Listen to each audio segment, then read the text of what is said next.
everybody. Yeah, so we're actually going to be looking at some fairly interesting flags. We were kind of talking earlier about how this is going to be not necessarily easy set of flags, but ones that could have a very fast. Well, the good news is for everybody today is that we're running with the T4 S4 flags, which just basically means that anything inside chests, in shops, could be anything in the game. So you have the most powerful items at your disposal in this game, combined with the $3 flag, which makes everything free. They're definitely going to be able to collect just about anything they desire, so long as they can find it. Absolutely, yeah. It's going to be. Oh, looks like we're getting started. Yeah, there's a good chance that there's going to be some fantastic treasures, not only in chests, but in shops. So we're going to see how our runners diverge. Yeah. Getting a Cecil and Young start. Cecil and Young, indeed. Mm-hmm. And we've got a Mom Bomb coming out, and looks like we're starting with a tower key. It's not going to be immediate help to them, but it's a good thing to have down the line. The one thing that is going to hold them back right now is the V1 flag is active, so it is Forge the Crystal. So the crystal you're not going to find anywhere. You actually have to pick up the Adamant and the Legend item. You would normally get an Excalibur, and that has been placed in the pool. And you actually have to take both of those items to Coco the Smith to make your crystal this time around. Yeah, exactly, and most races, the crystal is just kind of the item that you're searching for, but in this case, the runners will have to remember that you have to pick up the Adamant and the the Legend Sword, yes, and actually put those together and make sure crystal. So this is a flag that we haven't used in a while in the weekly races, but it's always exciting to see. And some very interesting things already. We have elixirs, moon veils, and for sale, as well as Fusoya at the Baron Inn location. Absolutely. Items, first of all, that are going to be very useful, not just in the fighting the final boss, but also can be very useful later on. And we'll get some sirens and Kaipo. Casual Geek Dave has found those. And it looks like chat has said Adamant armor is in Mist Village, so some very nice things. Some cat claws also in Kaipo, it looks like. Oh, nope, that's Tora, actually. That's a great pickup, especially because not all runners will necessarily go to Mist Village. So if you can find Adamant armor, that's going to be a great thing. Absolutely, one of the best items in the game. Easily the best defense in the game. Plus 15 all stats. Don't leave home without it in these flags. Absolutely. Adamant armor essentially invalidates physical attack and reduces damage on most magical attack. This can actually really bring up the swiftness of how you can get through a siege, because there's a lot of bosses that might give you trouble if you don't have the Adamant armor, but with the Adamant armor, it can be pretty much. Yeah, it looks like there were protect rings as well in that same store, just in case we were wondering if the Adamant armor was enough. Let's just throw that defense into it as well. Looks like we also had one of the twins in the Kaipo bed. Now, keep in mind that we are actually not running the no free lunch. Oh, there's Fusoya on the watery pass right there. Quest for Warkin passes him up. I'm not sure exactly why, but yes, all the free lunch things, including the item from Edward, so no Mist Dragon hunts today, but it does look like we will, it does look like, I'm not sure why he was passed up there, but yeah, we'll have all the free lunch things enabled here. And Simba, of course, picking up the Sand Ruby and using that to get Palom and Kaipo, so it looks like most of our runners are just kind of circling the map, the overworld, just kind of shopping for, checking out each shop, which is, given these flags, is actually very. Oh, absolutely. When everything's free, definitely want to just kind of make a trip around the world, see what we can get. We also seem to find a Rydia at Damstein Castle as well. Oh yeah, one of your favorite characters, I know, Knight, too.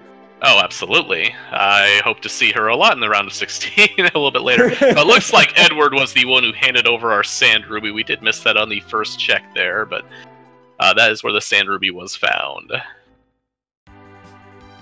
Yeah, you know, it's on free lunch flags. Sometimes hope that Edward will hand over, you know, something that's a little bit closer to what the crystal might be, or maybe a key or something. But in this case, the Sand Ruby probably was good thing to get. Solemn can be a very powerful, eventually a very powerful ally to have. Usually they all are, and it's kind of interesting watching the runners here.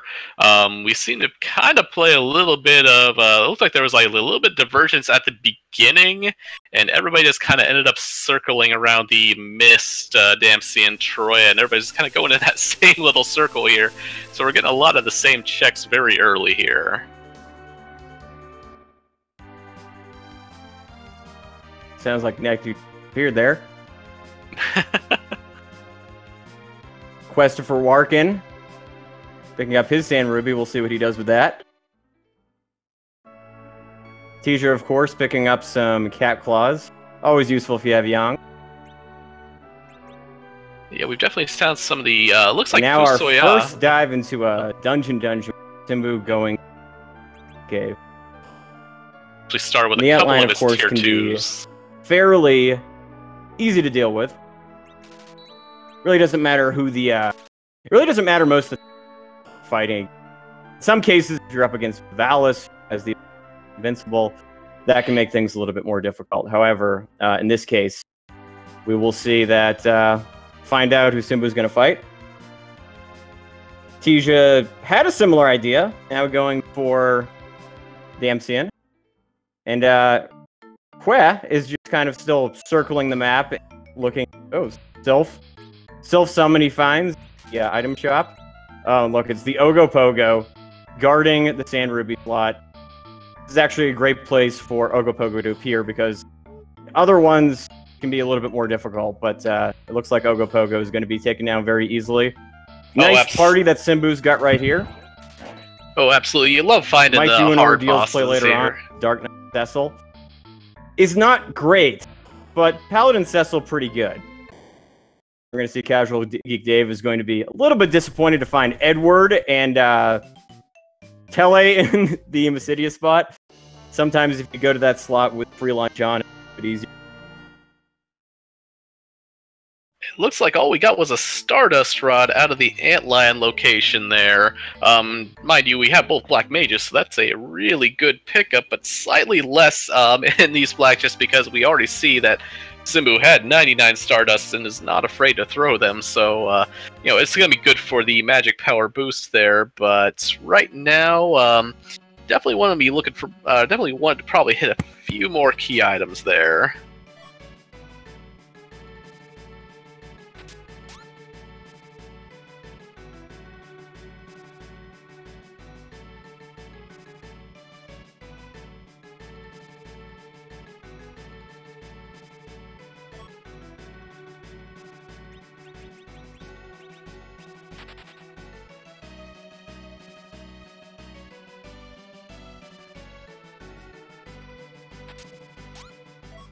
And that's definitely a bigger case for Paladin Cecil because we find a crystal sword for sale waiting in Fabul as well.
Oh, here we go.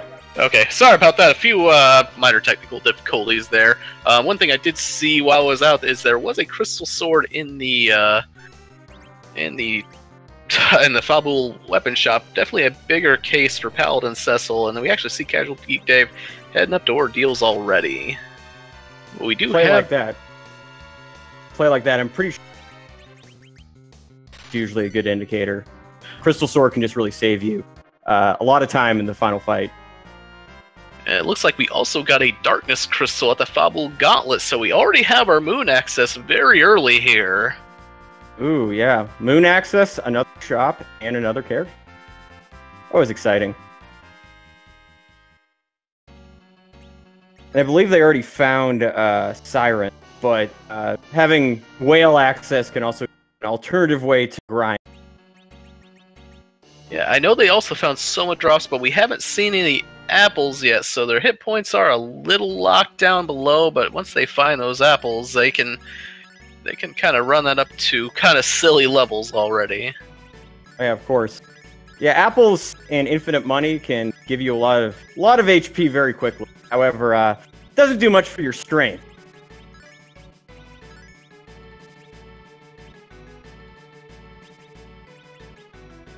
And we actually see Casual Geek Dave taking advantage of all those Soma drops. Definitely a better thing if he had Fusoya on his party, since Fusoya doesn't get magic naturally. But I mean, just to kind of give everybody a bunch of MP already here, it just turns not worrying into it. You're not gonna worry about it at all now. Unfortunately, yeah, Fusoya doesn't have natural growth, so getting Soma drops in this, especially if you decide to have Fu as part of your final crew, can be a very good idea.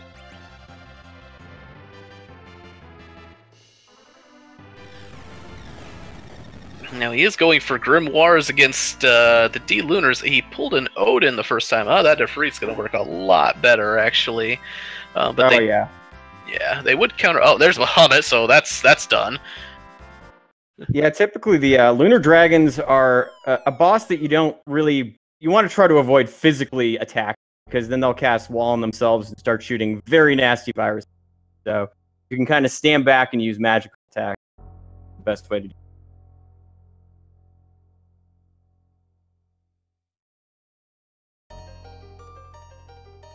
Absolutely, so we're going to see what we get out of Mount Ordeals here in just a moment.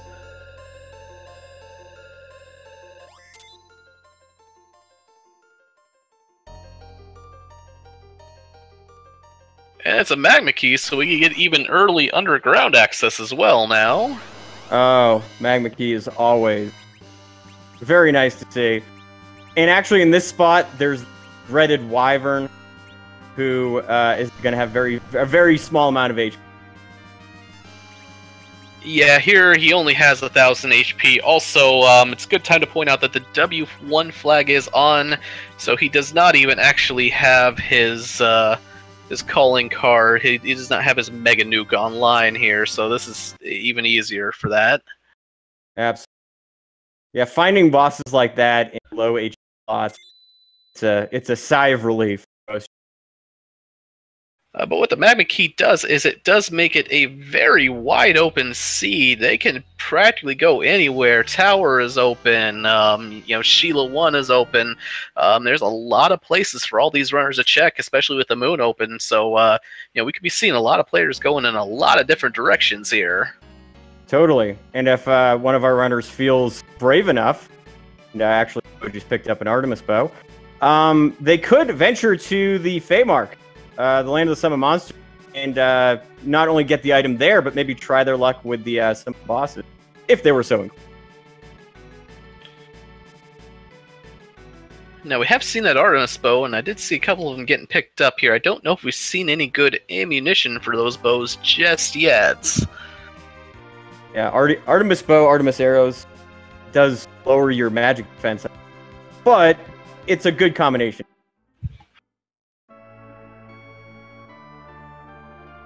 Meanwhile, Christopher Warkin picking up some silk webs. Moon. Might check out the palace as well. Just he's going to get as a party member there. That's right, Dem. No lunar apples. Looking forward to that as well.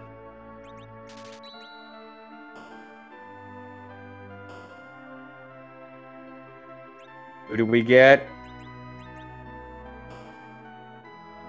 Waiting for us on the moon. Oh, it's Palom again. And that's kind of one of the reasons I actually like. I actually kind of like the no free lunch flag a little bit better. In here, you're guaranteed to have.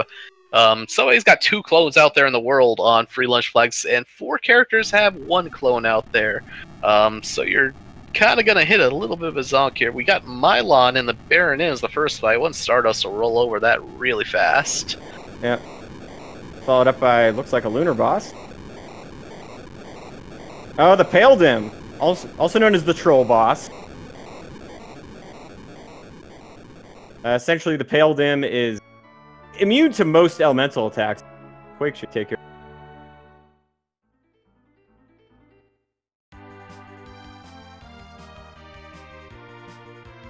Yeah, Max Plus. They're not guaranteed to be somewhere. There's a high likelihood that the app will go up shop, but there is a chance that you could not find either the silver or the gold.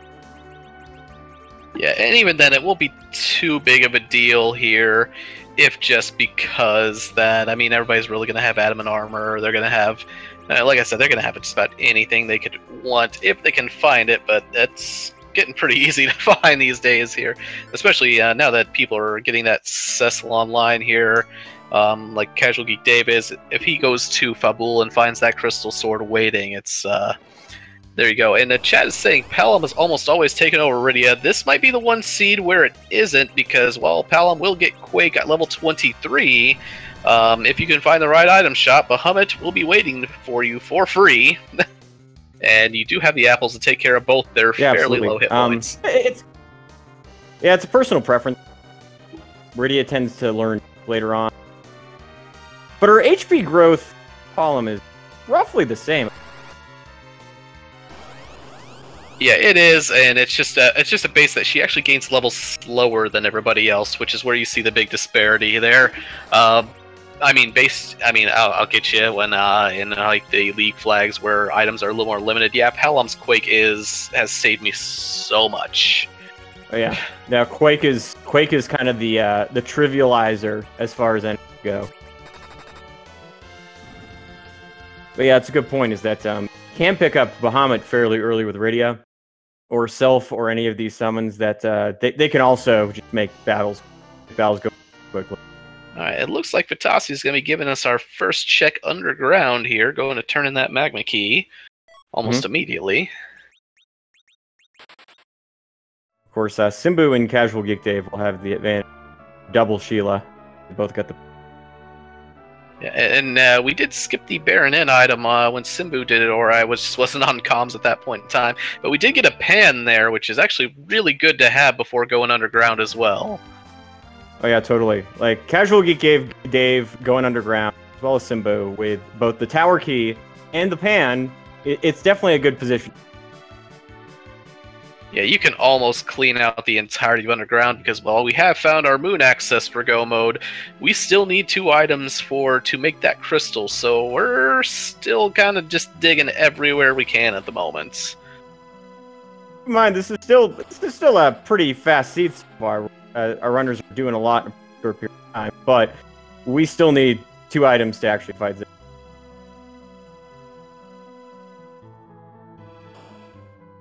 And we got a package over there in the box in the Land of Summons. I'm gonna go on a line here. We do have our gold apples also in the Land of Summons. Watasia buys about 300 of them. Oh yeah. Yeah, we're yep, there we go. What we call the apple grind. How do you like them apples?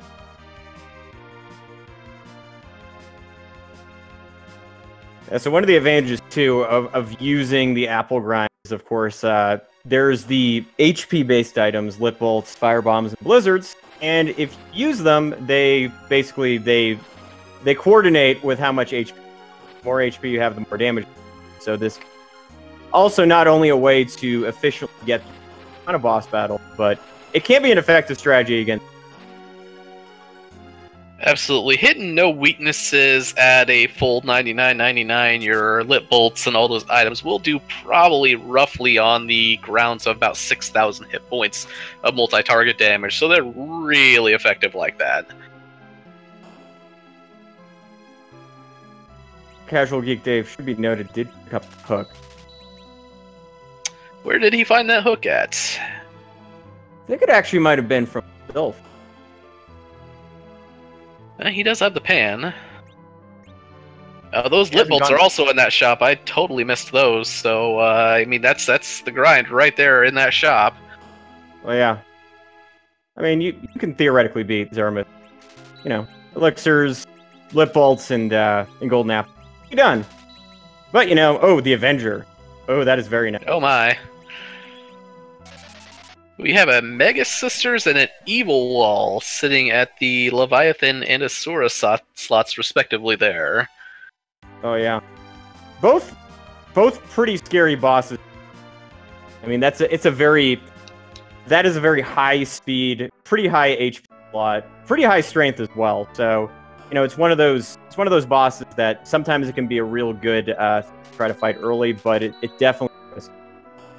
Yeah, we do have access to plenty of moon veils, actually, from the first shop, and while that would take care of everything defensive there, it also would make it... it's also going to take it just still a little while, unless you've done something like just throw your hit points up like that. And actually, it looks like Vitasia, with those hit point totals, might be going for it. Yeah, oh yeah, he's doing it. Fighting Leviathan / Magus. See how this goes. It should also be noted that the coffins are available, I believe, in. So, also another nice item to have. Insta-death. Who doesn't love that?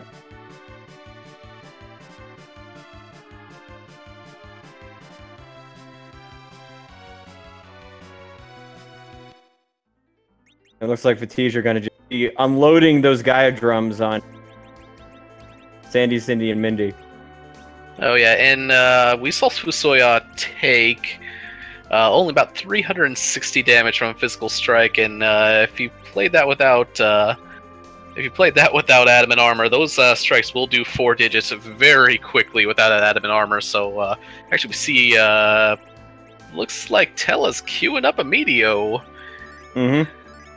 Yeah, the Meteo strat can actually be quite effective, given you have enough time in battle and you're confident that you're going to survive. You know, 4 9s of damage, like, done pretty much 99% of the time. It could be a good bet, especially against multiple targets like we're.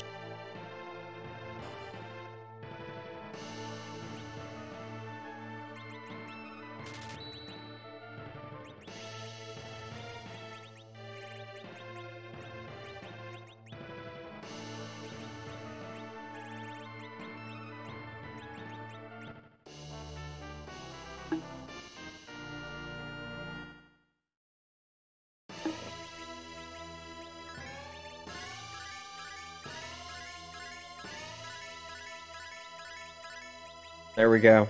Some quick work of 2 of the magazines there. He did leave the one. Now, he did bounce magic there, but the one who can revive the others is still standing. Yes, indeed.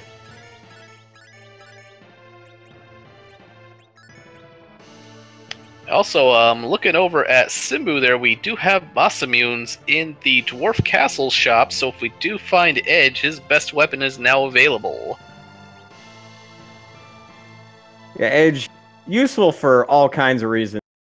Free enterprise, but having 2 Masamunes certainly helps. And having an infinite number of Excaliburs to throw is also a good thing.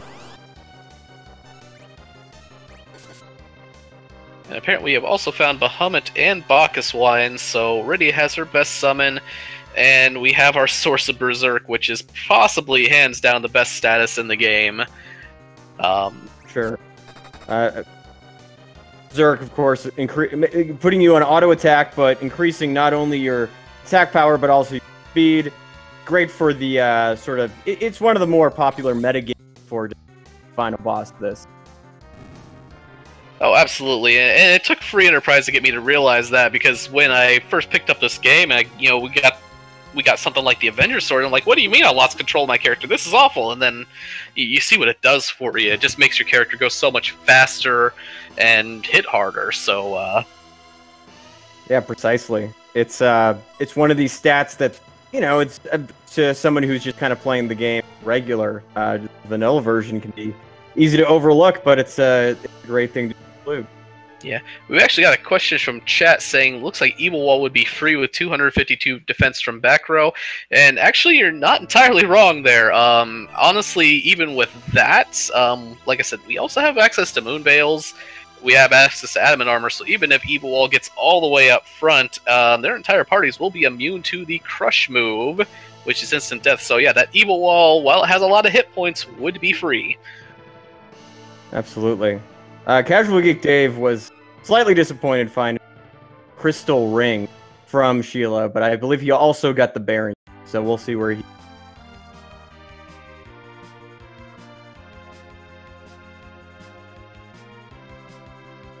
I think he actually might be going for it. No, never mind. Skipped over, he's going back under. And we've got a couple of people running into the inventory here. The bad thing about buying 99 of everything here is that bag is still limited to 48 slots, so you're going to have to make some decisions sooner or later on what you want to keep in there. Yep, inventory management, a big part of Free Enterprise, especially when you, especially when those, especially on flags where items are not. And while Demerin is saying "Boo Tower," we are getting our first lower bad build check, which I actually love here, by the way. Yeah, I don't mind towers. I definitely mind Sealed Cave. Oh, everybody minds Sealed Cave. If you get that Luke key, and we're like, we'll just stow it in our back pocket. We'll use it, maybe. Yep. I love Sealed Cave, said nobody.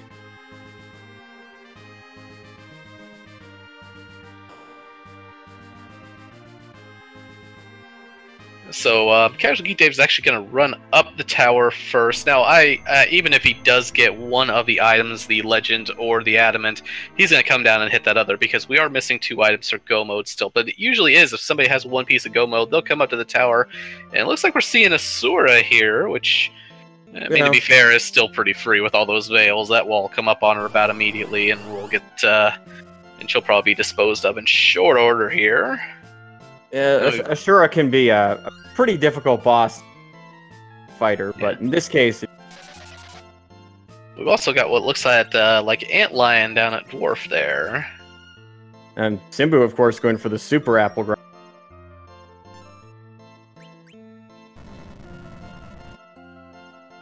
I could not eat that many apples. No, but apparently Fusoya and Cecil can.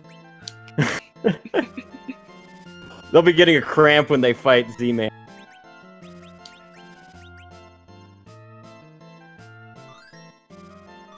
Seeing the so we got getting a Iridia clone there. And actually a really good spot for Kainazo there as well. He's only got 3,000 hit points to his name there, so that wave based on HP is not gonna do so hot for him in this slot here. Yeah, I think, the other boss, Leviathan, uses Wave, and I believe that's based on your HP, but Kanazu is special because depending on how much HP he has, Wave will be based on... Fortunately, it's not based on his max HP, it's based on his current HP, so the more damage you do, the less the Wave does, but find Kanazu in, like, a moon slot or something makes the battle much better. Absolutely. So finding him in a spot like that is just really great there. We're going to see that key item come out there. Oh, looks like Casual Geek Dave there doing that Asura fight did not want to go for those wall strats, and we saw about a 9,500 Cure 4 going off there. Oh, yeah. That's got to be disappointing.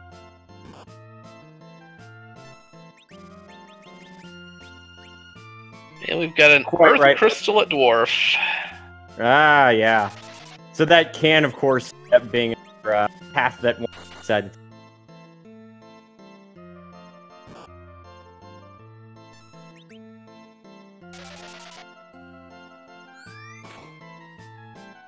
Battle's still going on for Casual Geek Dave. Oh, there goes. It's over. What Shura has bestowed us. I was wondering why he had so many apples there. It looks like Christopher Workin found the silver apples as opposed to the gold apples, but definitely seems committed to the eating of that many apples. Yeah. Casual Geek Dave a little disappointed just finding the light sword, which is significantly inferior to the crystal.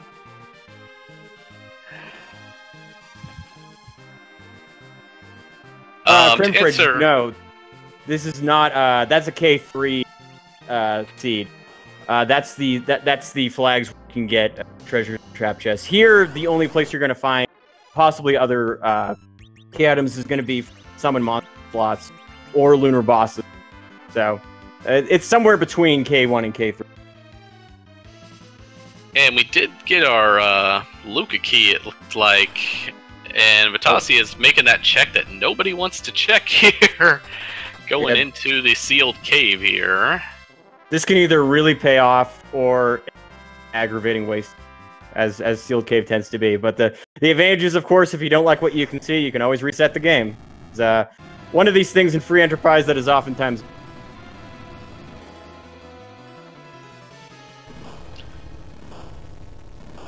Unfortunately, Crime Fridge, because of the fact that it is a free lunch seed, our favorite dragon hunt, even though we have not found Miss Dragon, Edward has his key item back, so Rydia's mom gets the day off today.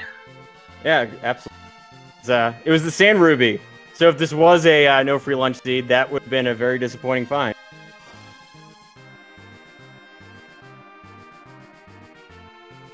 And here we see those lip bolts coming out. We see the Appleseed strategy starting to pay off. Just look at that damage coming out from Simbu right now. Vitija gets the pass. Always a good thing to see. And he's going to keep it. It does get you there a little faster. If we don't have to go up to the moon and find our other stuff up there, but I could see it. Still a distinct possibility. Kaz Dave going to show us what's coming out of the tower.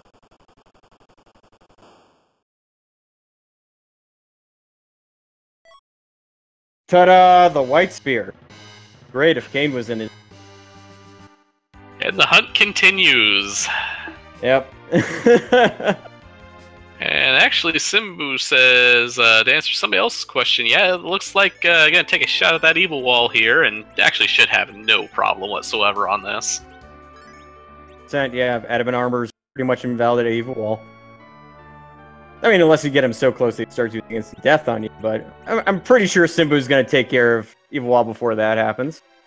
Oh yeah, even then his adamant armors will nullify the crush on that, so there's no danger from evil wall to be had here. Kaz Dave making the Baron plunge. Another one that I personally put off. In K2, because that Odin slot is live, I like that play. I like any play that gives you multiple checks, honestly. So Baron is actually up there in a K2 seed or higher for me. Oh, true, yeah. K2 has much. It just unfortunately will come with a, slightly longer cutscene place, but still a smart move. And I believe he's going to find, my notes are correct here, I believe the Mom Bomb is actually who's going to find in the Baigen position as well here. That's right, yeah. You do enough damage to Mom Bomb, avoid Mom Bomb blowing up into a little smaller bomb. See if Kaz Geek Dave does that. I have faith. Oh my, I did not even think of that, but Simbu busting out the kamikazes there, which is actually super effective with your party at 9,000 hit points. And look at that, it was worth it. He picked up the legend. Oh, we got half a go mode there. Yep, 50% of the way. I'll be interested to see if Vitija decides to go for the Earth slot. Oh, it looks like he's going to go grind.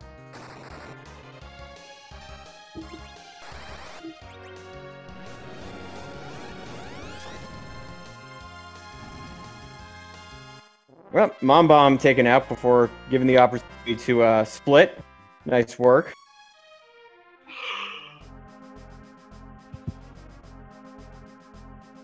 Simbu gonna go get panned.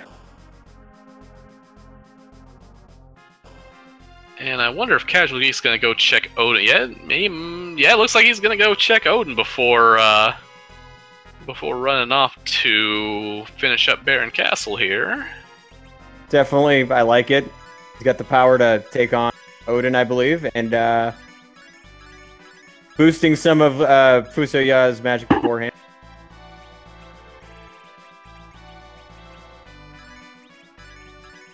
Yeah, Fusoya is definitely the big winner of the Soma Drop sweepstakes here. Him and Tella there, Fusoya's big thing has always been his magic point count, but when you can just throw it up to 900 some or even 350 at this case is fine, but yeah, definitely helps what is already a very strong character.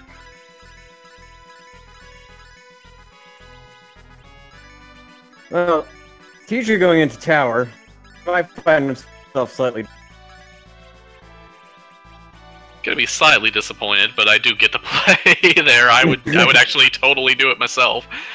Totally. It's rando, it's the lottery. This might be the Fabul Gauntlet that Kaz Geek Dave's gonna take on. Yep, there it is. Yeah, that's better than other places for it. It's actually fairly free there, so nothing bad about that one there. Not too bad. It's just gonna take a little while. Yeah, Fabul Gauntlet is never super challenging unless you're fighting on a lunar location, but it's always a little bit time. So one thing we have definitely not seen, we haven't seen any Edge, we have not seen Kane, we've seen plenty of Rydia and others there, but that might be something for the people who are just holding out there for one of those characters. I see a few Tellas still in parties here, I see an Edward in a party still. Somebody might be tempted to run that Earth Crystal, and it could be the play here.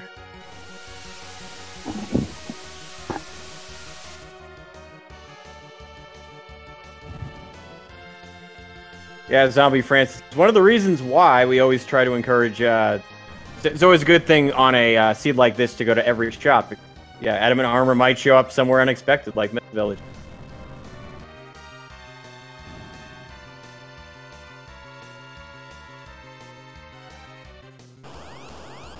So he just looks like he's gonna Gaia Drum through these encounters, and why not, honestly?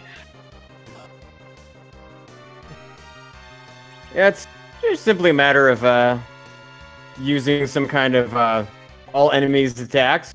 There you go.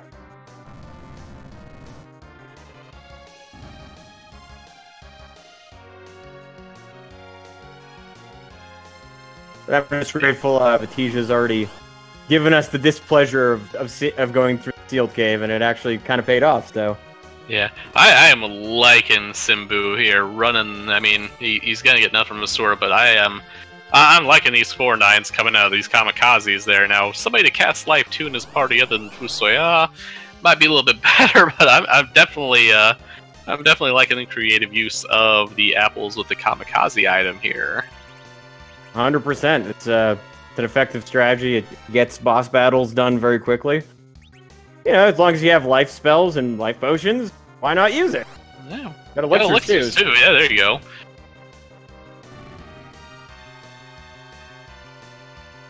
Simbu breaking the metagame. Nice. So we have we've got Odin's spot being checked here.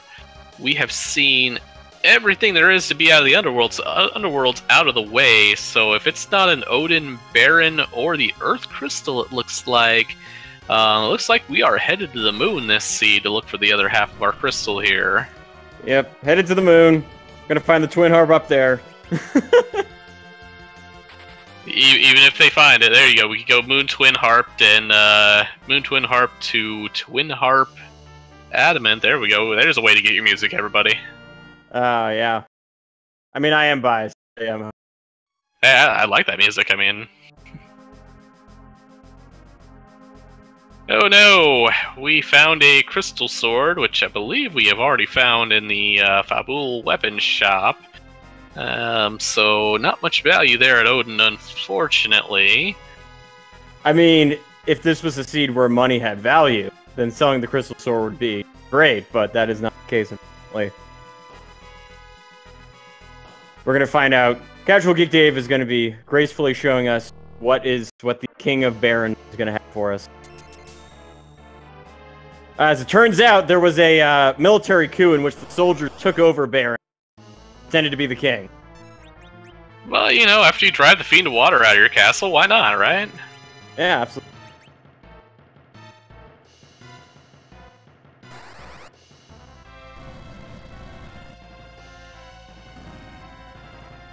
Yeah, Max Plus, cheap knockoffs, selling. Not the real deal. Replicas of the ancient sword. Pretty good replicas, that said, but, Oh, it's Kane! It's Kane! Now, does he take Kane here? I definitely want to keep that adamant. I mean, we do have an Avenger, so... I just wonder if we got 2 events. Better. And it looks like Riddy is going in favor of Kane there, which, you know, with an Avenger I totally get. Mm-hmm. I'm biting my tongue as I say that. Well, you know, he's got Bacchus Wine, he's got Yang, Cecil, and Kane. So that's 3 very solid melee fighters that you can just berserk the end game. It'll make the fight go pretty. Oh, absolutely. It looks like Questiver's also going with the full hit point Blizzard strats here. While the Middle Magus Sister did get a revival off, it's not going to help him. They're just going to prolong that fight. Oh, there's a Twin Harp! That's exciting. Alright, so we've got Twin Harp, we've got Earth Crystal, or we've got Moon now, so... Much as the numbers might tell me to run to the moon, I kind of want to hear some music myself. Absolutely, well... It looks like we might be getting some here. Yeah, there we go. Casual Geek Dave will do us the honor.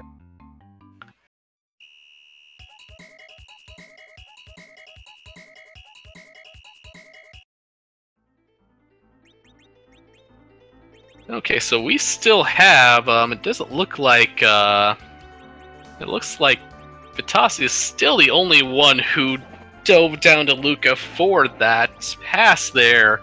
So Vitasi is the one that really wants to see Go Mode still remaining on the Earth. Everybody else probably wants to play that Darkness Crystal a little bit here. Well, the thing to keep in mind, too, is that the other runners may... because Simba was the one that went for the Summon Monster fight underground. And I imagine that the other runners probably will be going there before going to the moon, but that puts Simba in a pretty good position.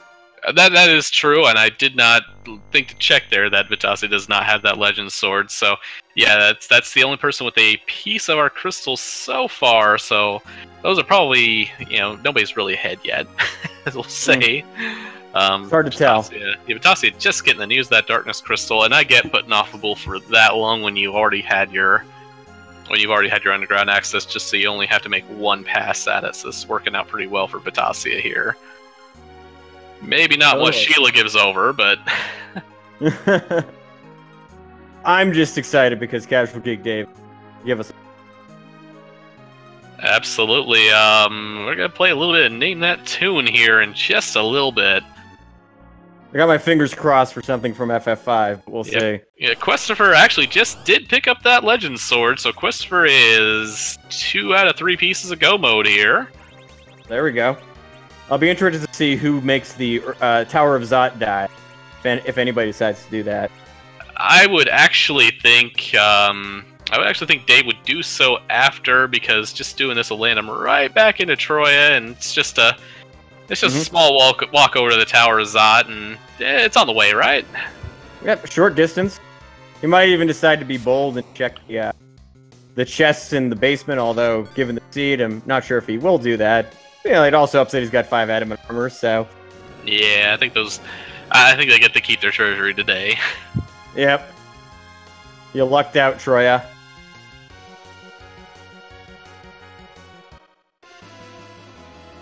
So I am going to be definitely interested to see if Simbu also decides, with Darkness Crystal and a piece of Go Mode in hand, if he decides to keep that pass or reset out. Well, looks like he's going for it. It's nice to have a shortcut. All right. Perk your ears.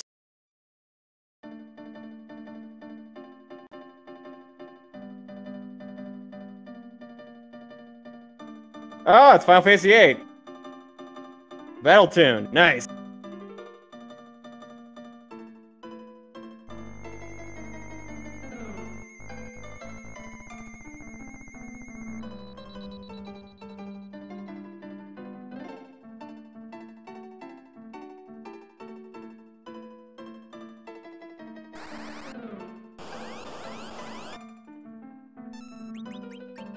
Yeah, it's very fitting, especially fighting Odin.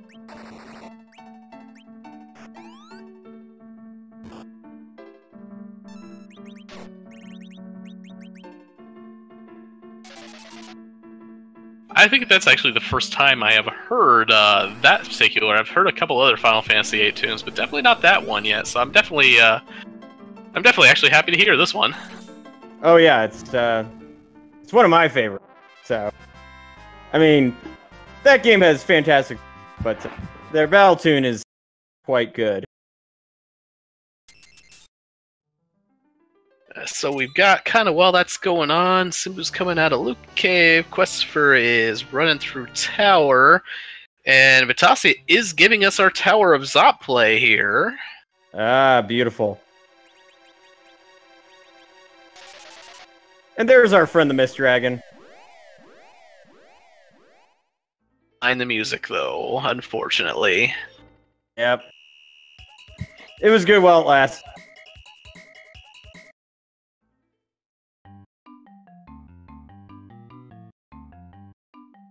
Teacher, of course, quick work of the Mist Dragon. And this is, of course, the exciting part because you get to see what two characters are going to be dumped upon us. And at this point, if it's Edge, it might be kind of a sad thing because there's Kane again. Yeah, if it's Edge, I could actually see Tella getting kicked for him still. But I mean, that's more personal preference at that point in time. I mean, he's thrown a lot of apples around here so far. True. It'd be a good play, especially if in these flags you get like 99 on a weapon and Edge could toss him in the back. Yeah, I definitely don't see any of the players here who have thrown so many apples to his $9,000 party. Those parties are probably locked, unfortunately, for whoever's in the seat. Mm-hmm. But Rydia was just trying to get her way back.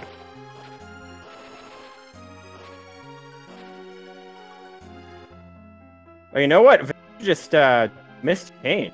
Wow. So there's some real Rydia love right there. Well, I mean, Vitasia might actually have Bahamut there. I'm actually surprised a little bit about the Porom here. That kind of, well, actually with Tella there, so. Is Rydia good in free enterprise out of chat? Depends on who you ask. And that's all I'll say about that, honestly. I mean, if you're Night Dew, always good.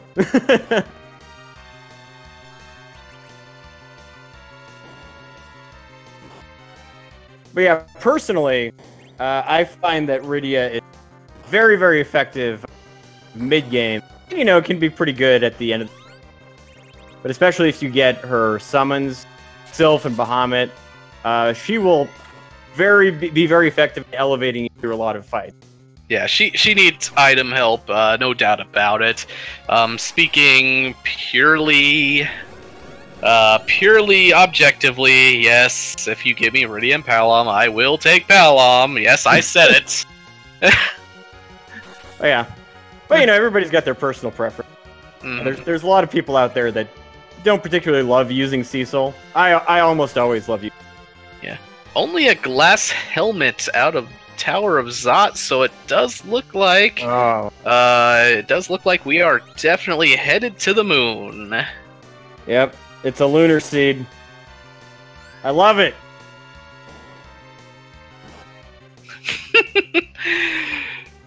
And Supremacy throwing out our favorite meme here, looking for value in Cave Bahamut. Ah, yeah. Definitely one of the first places you want to check out. So Dave just got through the Evil Wall fight there and will be rewarded with that Legend Sword.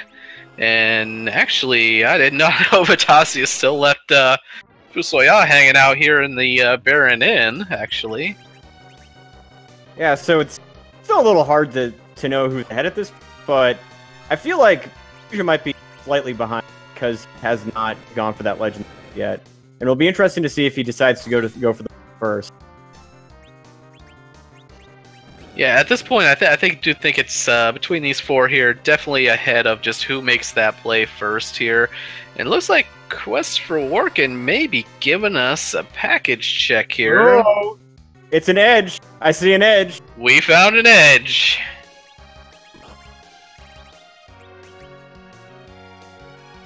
And no reset means Quest for Workin is definitely liking his ninja find there. Oh, yeah. And just in case y'all don't know, there's a little bit of a nice Easter egg here. If you find Fusoya here, when you're fighting in this village, it's listed as Mop when you're actually fighting him. Nice little addition. We may not know that ninjas can actually also summon Titan. The more you know.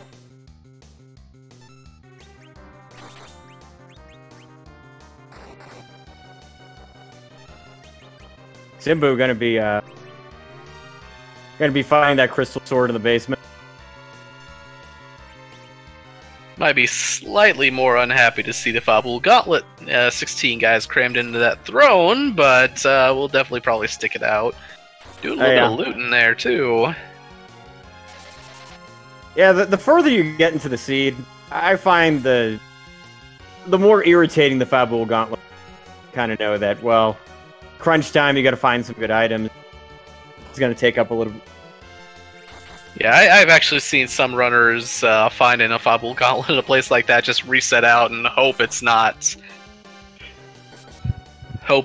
there. Well, we have not found the Dark Imps, so I'm curious to see if any of these runners will end up fighting them in Ogopogo slot, because that is one of the nastiest things to ever witness.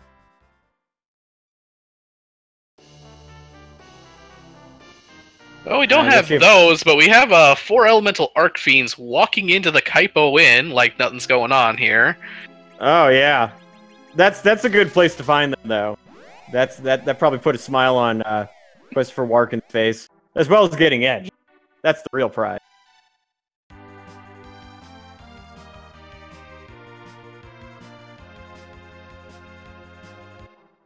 We just imagine the story that innkeeper has to tell his family the next day.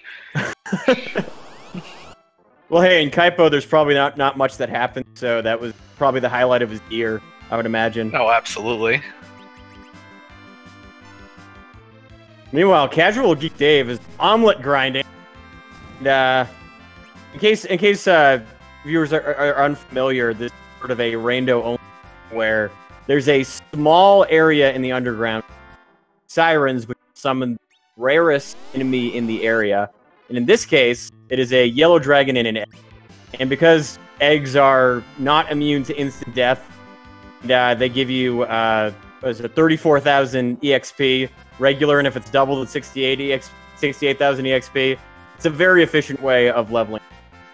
Yeah, and we kind of downplayed it with all the apples going around, but everybody is sitting at 10 plus key items here, so XP is doubled. So even with those hit point totals, what you're gonna see is you're definitely gonna see people gaining levels here pretty well. So at Zeramis, you might actually get a little more mileage out of Berserk and some fighters, along with throwing some of those. And Simu resets out of that crystal sword after the gauntlet, not happy with what he found there. Oh yeah.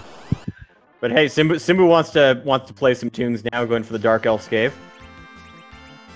Well, you know, you had a bad day, go listen to some music. I totally get that. Completely. We'll see if Vitisha does the same thing, because he is also fighting the Fabul Gauntlet. Oh, Christopher Warkin with his ninja gonna take the world by storm.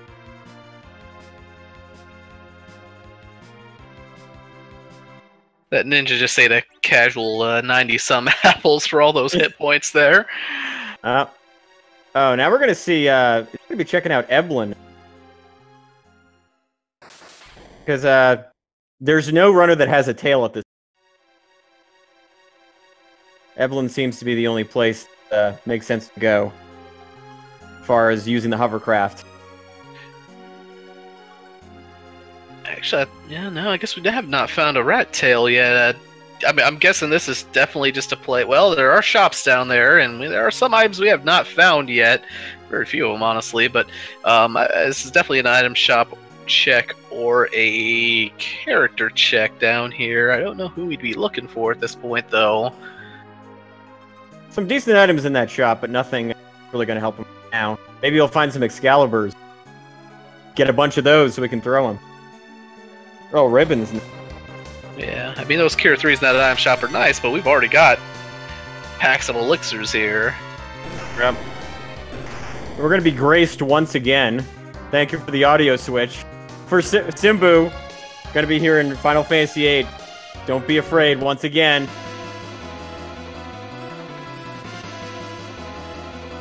Fusoya was definitely not afraid there. By the way, guys, we have our first place. Maggie the Cat is finished in first place with a time of 56 minutes and 24 seconds. GG. Well done, Maggie. That's right, it's encore time. Take out your GFs.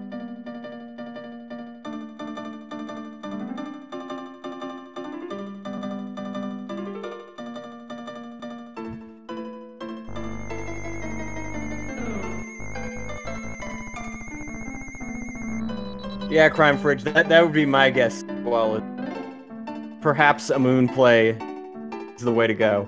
Yeah, we've definitely ruled out everywhere on Earth there, so progression at this point definitely has to be on the moon. Mm-hmm. And we see Christopher picking up a Rosa down there. And immediately going for those Artemis bow and arrow. Well, no arrows there, just darkness arrows, but... Well, short but sweet Edward playing. Nice to hear it a second time. So Casual Geek Dave getting his pass.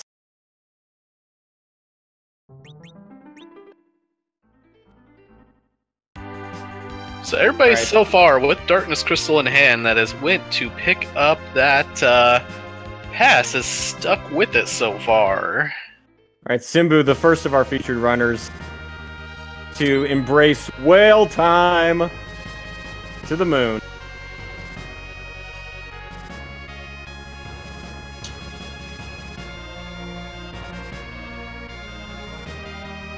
So the big question was there value in Cave Bahamut? Yep. About to find out.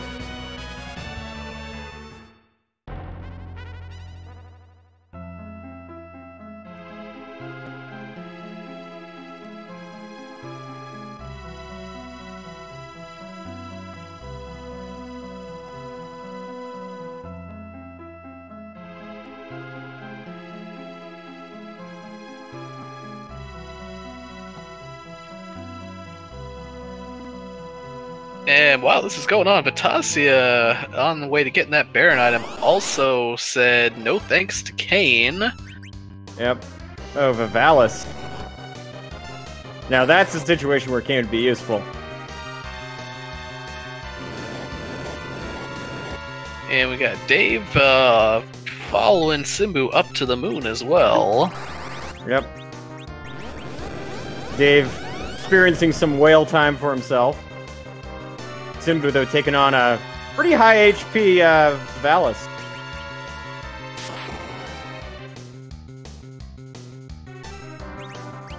The good news is, apparently this is one of the spots in the game where She does not have perfect magic evasion, so these lit bolts and nuke spells coming out are actually getting through. Yeah, it's really a matter of taking advantage without some of the trickery that we. Valis. And even with an adamant armor on Rydia, she's still hit back row for 4. I'm assuming Rydia has an adamant armor, but she's still hit back row for 1400 some there. Yep.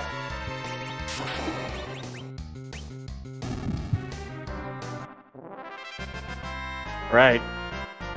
Bahamut Cave, show us something.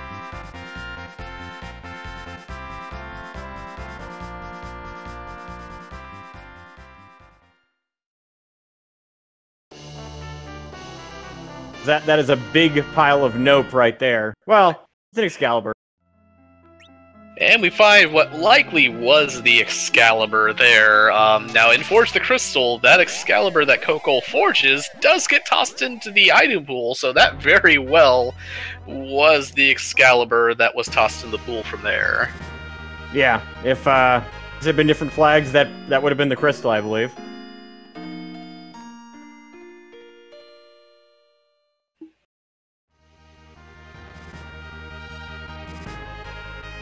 You know what this means, that they get to go lunar subterranean. Which honestly is one of my favorite Final Fantasy final dungeons in the series. Just because it was actually, especially like Kid Me, it just kind of beat you down a little bit there. It is definitely not easy. Yeah, that's definitely one of my favorite final dungeons, but absolutely, it's not for the faint of heart. Requires a lot of work to get through.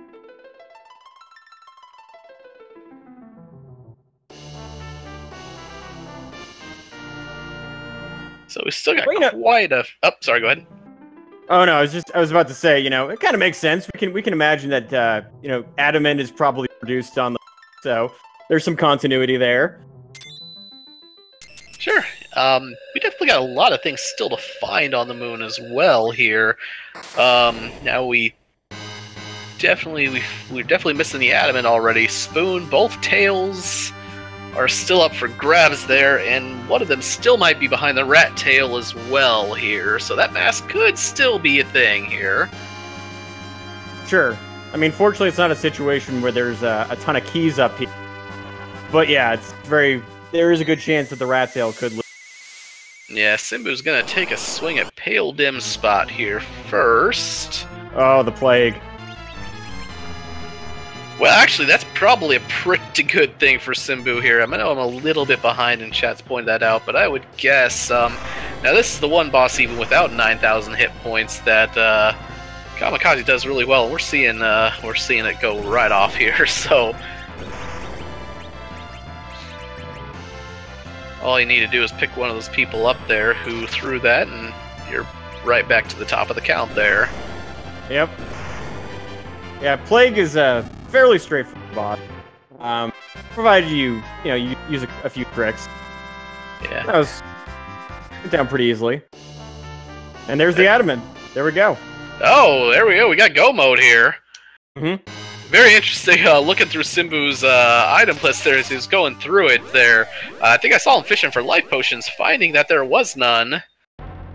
And just kind of committing to the Kamikaze, which was the correct play still. But definitely, when you go through your item list, you're like, wait a minute, didn't I have any of this here? Yeah, it's definitely a little bit of a shock there. Simbu just making one last drop check before going on the. And Simbu's pretty well prepared. Oh yeah, with those hit point totals, it's pretty much just gonna be flip Bacchus up or Berserk up on Cecil, and I would definitely be, because I think he's actually looking for those life potions I was mentioning there. Definitely can't really go with the Kamikaze strat. Ceramus has just a little too much hit points for that. Yep. But yeah, here we go. There's no way he isn't going to Earth and just looking to use that pass there. So the one thing we do have to ask here is Scala Kitty's favorite question when we get to Zeramis: whose butt are we going to kick today? Yep. With our special Z flag, we have the honor of seeing a ton of submitted special sprite to replace Zeramis sprite. Script's still the same, but where things get really creative and fun. Yep. Oh, go back, Sim. Go back. Yep. I would have done the exact same thing.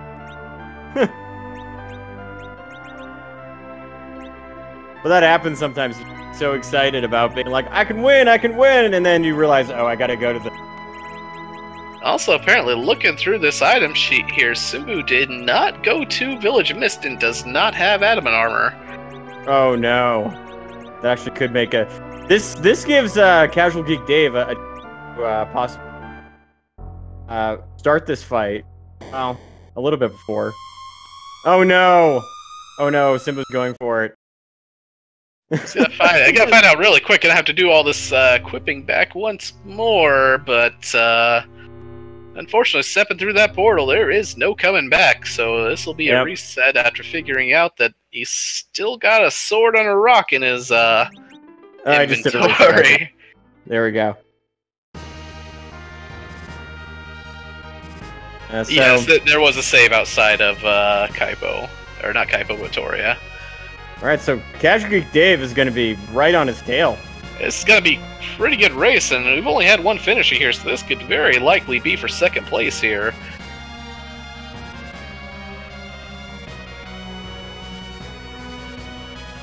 I know. It's going to be a slight delay on who the Z Sprite's going to be.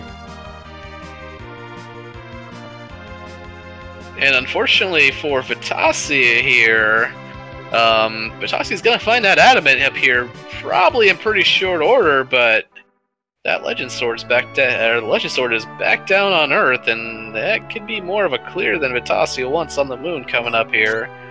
Oof, yeah, that may set him back because, especially if he decides to keep going in the lunar subterranean fight bosses there, he's gonna be running away from victory.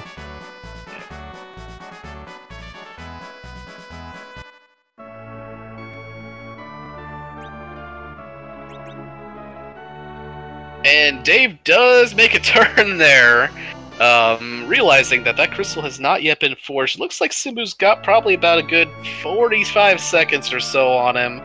The Coca-Cola shop not paying out much. Gonna be a little closer than that. We're definitely gonna have a good race here for finishing on our featured runners here. Especially because, as you pointed out, Simbu does not have the adamant, so this might be an advantage for Dave.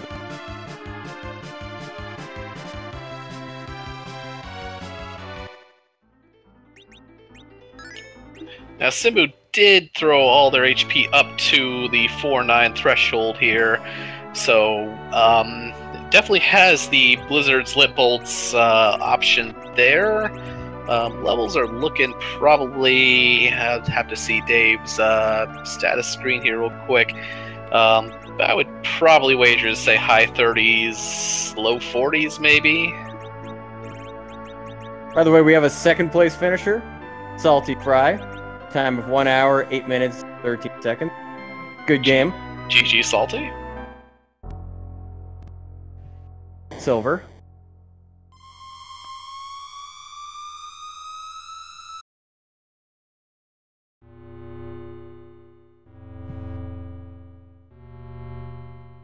Simbu is going to be gracing us first with we're going to see. But this is exciting. This is going to be a very kind of neck-and-neck race between Dave and Simbu.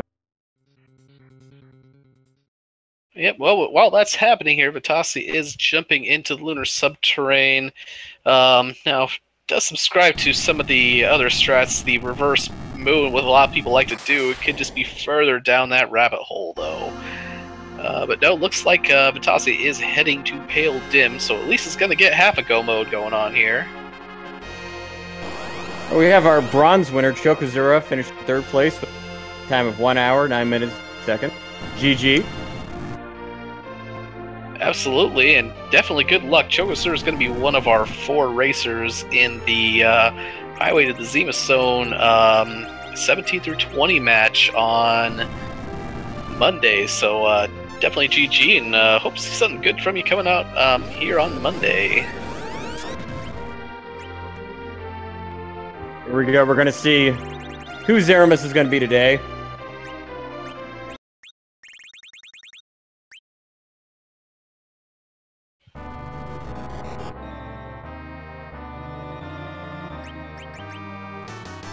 Oh my. Actually don't know who that is. Oh, that's right. Yep, that is... Yep, that's... Yeah, okay. Yep. Oh, LeBlanc, of course. It's been so long since I did that game.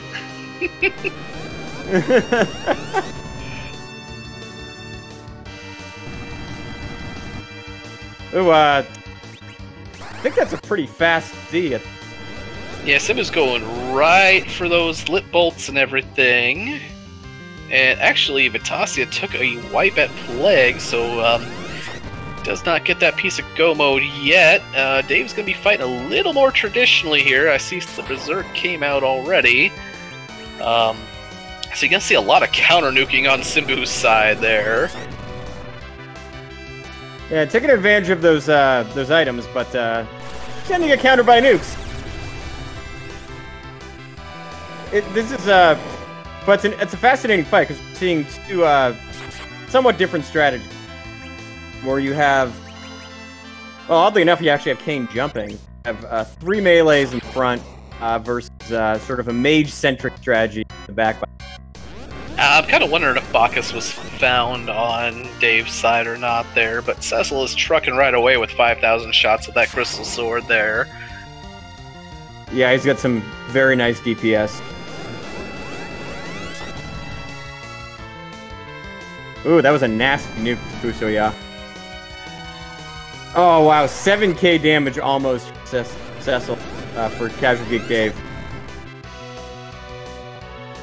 The only real bad thing about the Appleseed strategy here is that when, and actually looks like he's going for more conventional nukes here, but when, for all the HP damage that they take, they're gonna have to like elixir up or something like that, just because those attack items are going to get a little bit weaker as that HP drops. Yeah. It's a little bit more time-consuming, a little bit more menu sorting. I think Casual Geek Dave actually does have the DPS, but we'll see how this turns out. Yeah, without having to deal with the counter nukes, it does look like Dave might be in a better position going forward here. It's still going to be close.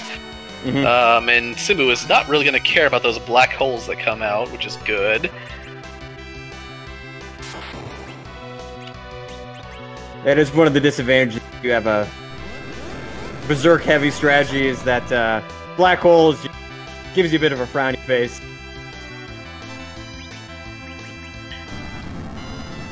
But this is where the adamant armor I think really makes a difference because that boosts Cecil's attack. I definitely count the armor. Yeah, it looks like Simbu might have a defense sword on Cecil as well there, so while you're definitely seeing the power of a well-equipped Cecil on one side there, hitting for 6k, where you see him hitting for 2 on the other there. So I definitely think Dave's definitely got the edge here. Vitasi is going for the, it looks like, Vanilla Wyvern spot, and Quest for Larkin is head back underground. Looks like a Luca key check here. Oh, boom! Casual Geek Dave just finished. Time of 1 hour, 13 minutes, 11 seconds. Just on his tail. Homage with a 5th place finish of 1 hour, 13 minutes, and 20 seconds, so GG's to both of you. And our first feature runner is finished.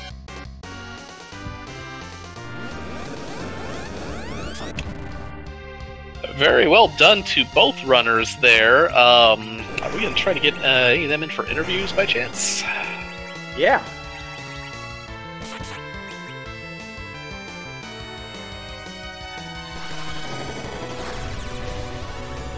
Well, it looks like Simbu's having a little trouble.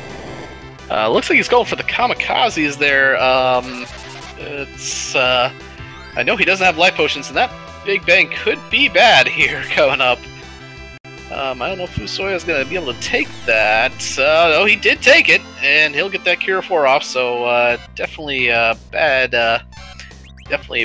time there averted.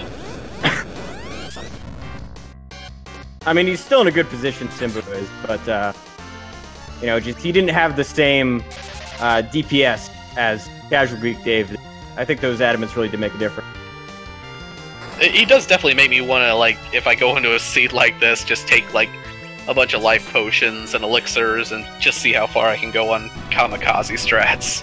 Mm-hmm. Definitely a nice meta experiment. I did like seeing.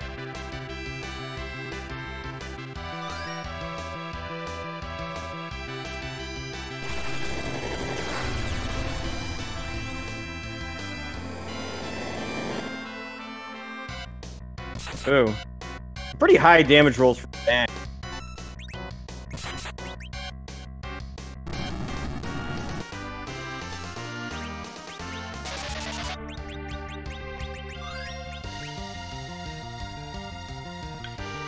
Yeah, with 7,000 hit points, there's still not much to really be worried about here. Sixth place finisher. Silver Star, 6609, finishing in 6th place with an hour, 15 minutes, 9 seconds. GG. To answer you, Maggie, in chat, the pass was from the sealed cave, the Luca Key check. Yeah, it's one of those items that could have been valuable, though you obviously didn't need it.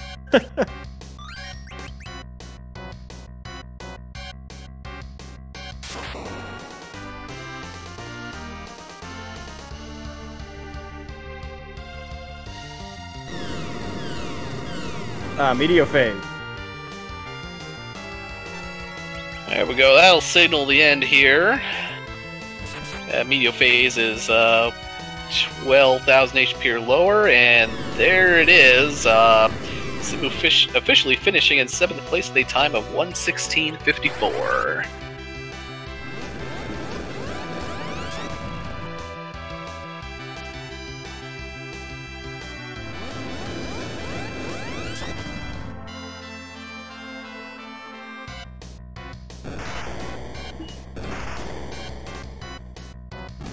Hello, Dave. G.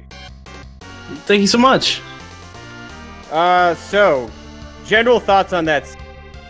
From our point of view, it was really fascinating to watch people go in different directions. What were your thoughts on this one? It seemed to be pretty straightforward. There wasn't really too many rat holes to speak of just, you know, one key item leading to another key item leading to another useless key item kind of thing. You know, the moon proved its value, you know. I went diving in Cave Bahamut and didn't find it there, but you know, with these kind of flags, you kind of get stuck between, do you do underground right away or do you do moon? And I chose underground, but you know, it was, I think, pretty straightforward. Yeah, it was. I mean, it definitely seemed like we were able to get through most of those locations quickly. Were you happy to find the adamant armor being available in a shop? I think that made a big difference at the end. Oh yeah, instant easy mode. That I didn't have to grind as much, stuff like that. It definitely, I think, made a difference for sure. Well, yeah, I was just really awestruck by the output of your Cecil in that final battle there. That was kind of satisfying to watch. Yeah, Cecil with a crystal sword and an adamant's nothing to cough at. Oh, for sure. Real quick, gonna jump in here. We do have an 8th and a 9th place finisher. In 8th place, we have Shamstron with a time of 1:17:52, and Ravlin in 9th with 1:18:15. GG's. Congrats. All right, well, I appreciate y'all bringing me in here for the interview. I'm going to go ahead and go, but thanks for your work on commentary tonight, and I hope everybody's having a lot of fun. Thank you, Dave. Have a good one. Yep, GG. Simbu's finish up. We'll See if get him in for an interview as well.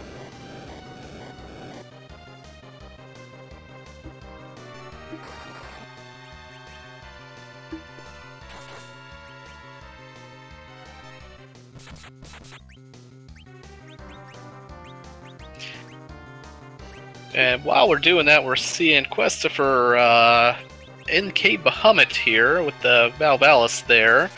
And apparently we have Golbez. I'm going to say that was probably in the Plague location. I did miss that there. But so long as you do have the Adamants there, Golbez is a lot of teeth knocked out. We do have a 10th place finisher as well. Sonny Wrath 11 in 10th place with 119.59. And Simbu has joined us. GG, Simbu. Thank you. So, general thoughts on that. I thought it was, like I was telling Dave, I thought it was an interesting watch from a Spectrum point of view. But how'd you feel about that one? Sorry, I couldn't hear you. You kept breaking up. Oh, I just want to know what you, your general impressions on. It was a pretty good seed. With the V and K2 flag, literally is going to be wherever the randomizer decides to put things. I spent a lot of time on the Earth. I knew that the Moon had a good chance of having the Adamant, but to clear things out for the sake of being thorough. Yeah, it's I mean, an early Moon play did sort of pay off for other runners, but I mean, I kind of understand checking out the Earth and the underground can actually pay off as well. So one thing I was noticing as well was very clever use of kamikaze strats. That's actually something I hadn't. Yeah, I just recently found out that in a few places the kamikaze is a lot better than the lit bolts and other items, and been trying to use it a little bit more. I assume everyone saw me use it on Zeromus just for the unique kills, and someone posted it in the general chat a few days ago that they fade out instead of actually shaking and flashing when they die. Some interesting things that are really neat to try on the shopping percents. Yeah, yeah. For these types of flags, definitely very beneficial. It just kind of shows how different strategies for free enterprise can pay off, and it definitely seemed like in a lot of battles, definitely lighted those more quickly. Yeah, the one thing I would actually ask here as well, I definitely noticed, definitely during at least the final battle, or a little bit before that, you noticed you did not have any life potions. How did that kind of affect you going into Zeromus? I was looking for either life potions or elixirs. I'm not sure where they were, but somehow I missed them. Elixirs might have been in Cave of Eblon, but I swore that there should have been life potions somewhere. I personally do not recall the life potion shop, but elixirs were actually in Barren Town. What's that? Yeah, and conversely, Adamant Armor was in Mist Village. Guess I thought I went to Mist, but running through it and not paying the most attention. But I knew that once I didn't have life potions and I didn't have elixirs, that I had to keep Fu on healing duty, and he started to fall behind, so I had to sacrifice Forum and Redia, and just waited until I got to the Meteo phase, which slowed me down a little bit. That's just how it is with shopping percent. Sometimes you're going through the shops too fast. Oh yeah, and what you had actually worked, because I thought again the kamikaze strats, especially against like Evil Wall, I think you were definitely the first one through there, at least one person who definitely had the easiest time, and you could just throw everybody at it really. But yeah, that was That was definitely something to look at in these kind of seeds going forward, because that just definitely seems to be one of the best ways to deal damage with one person in any kind of spot like that other than Zeramus. Yeah, I know that Evil Wall, it helped out a little bit because Evil Wall was just ridiculously fast, and I didn't have any good defensive equipment to deal with it. Used it on the top of the tower because Ashura was there, and I managed to damage in the 2 kamikazes that the next heal did not affect her HP, and I was able to kill her on the 3rd kamikaze. Yeah, I think I saw up there that you that she did like a 9,500 cure for, and I'm like, oh no. About 1,800, because if you do more than, I think, 1,000 damage, she actually heals her MP or something like that. I'm not 100% sure. Okay, she was already glitched at that point in time there, so okay, I get that, yeah. So that I dropped 2 kamikaze, so that was about 18,000 damage, so... Yeah, that'd do it.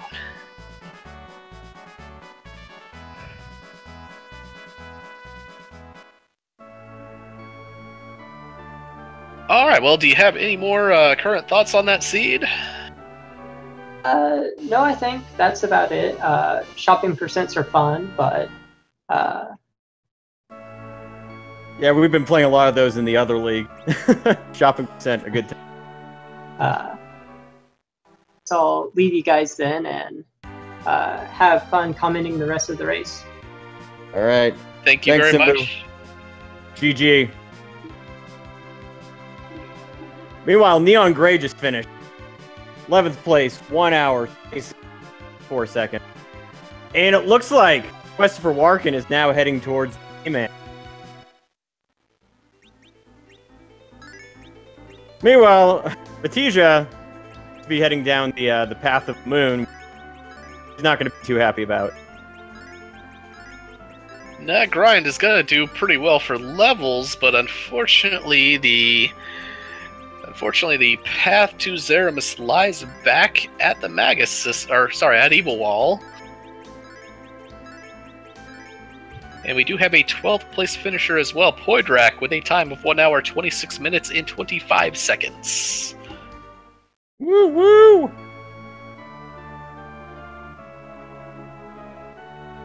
So Batija, by the time he gets the Adamant and the Legend Sword, he'll be very well equipped to deal with Zeramus, but it's kind of unfortunate that he's heading in the...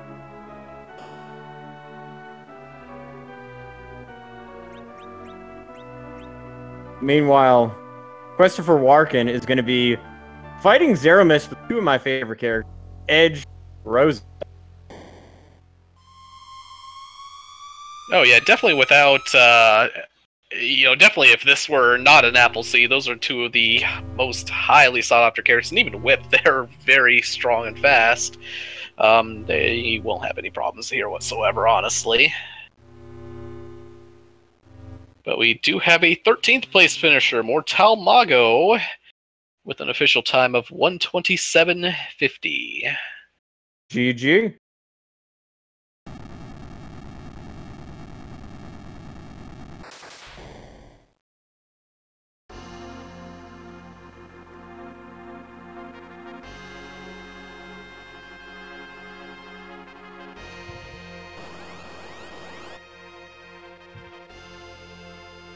And LeBlanc is going to show his fabulous face again.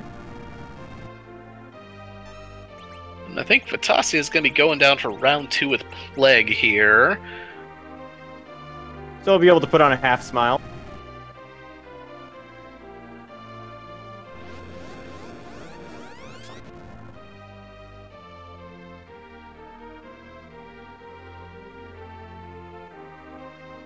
But I feel like Quest is going to have a pretty easy time with Zeramus because got 4 melee fighters, Rosa, and everybody's got 4 9s of HP. And I believe 2 Avengers. Absolutely. I would be thinking at this point just to find some way to berserk the other 3 characters, put down the controller, make a drink.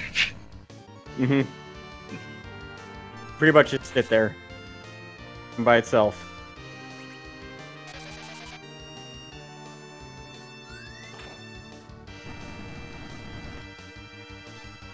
Okay, so while this is actually going on, I would like to, at this point, take this moment to actually thank our restreamer, I believe Abic Jam today, and our tracker Demarin2. Go ahead and give them a follow if you could, please. And we do. We hope that if you guys have enjoyed this, come back and watch more of these races, and please give these runners a follow as well.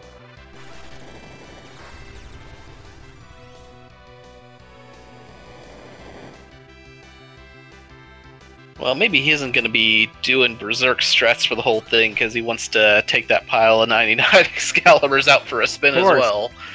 Of course, if you got Excaliburs to throw, you might as well throw them.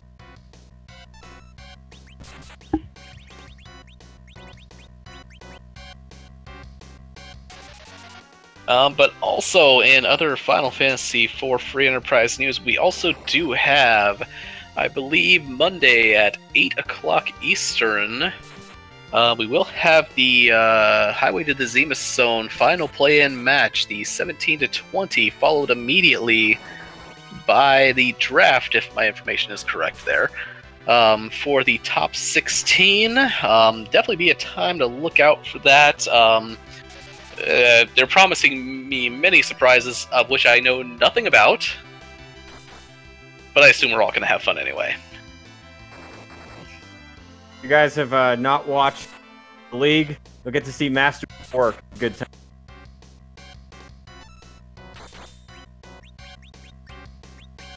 By the way, Kabuto Zero finishing 14th place. 1 hour, 30 minutes, 23 seconds. Well done.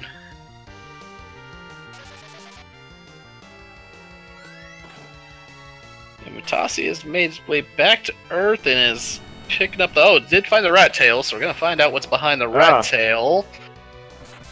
Mutasi is just... It's going to show us everything. Actually, unless...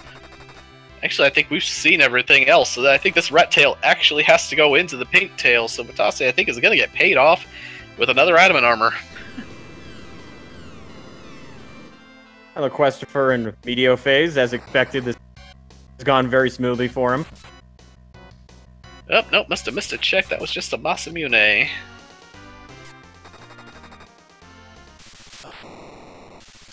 Alright. Questifer Warkin finishing at 15th place, 1 hour, 31 minutes, 30 seconds. GG, Questifer. See if we can't get him in for an interview as well. I definitely want to ask him there. I think he found gold apples later, but there was a lot of menu time there. Just mashing the button. Actually, it looks like we're going to get one last encore here on the music from Mutasi as well. Oh, yay.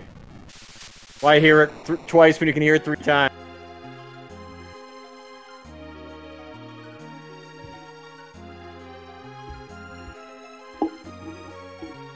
Treat. Great. Very rare you get to hear the music.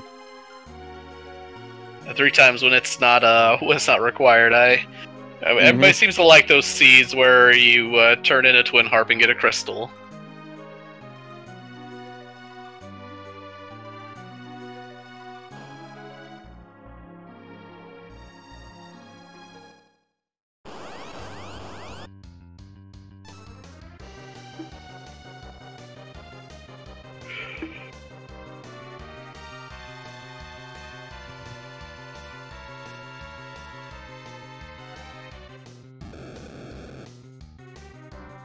Ah, well, Maggie, you're in for a treat. I get to hear the music again.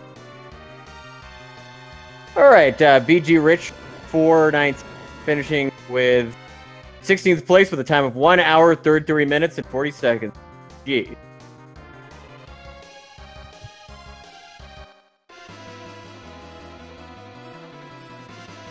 And we have Questifer with us. GG. GG. So, one of the things I noticed is that you kind of opted to get Edge, whereas a lot of other runners neglected. So, like, you got him pretty late in the seed. Just what was kind of going through your head that said, hey, might as well go for Edge?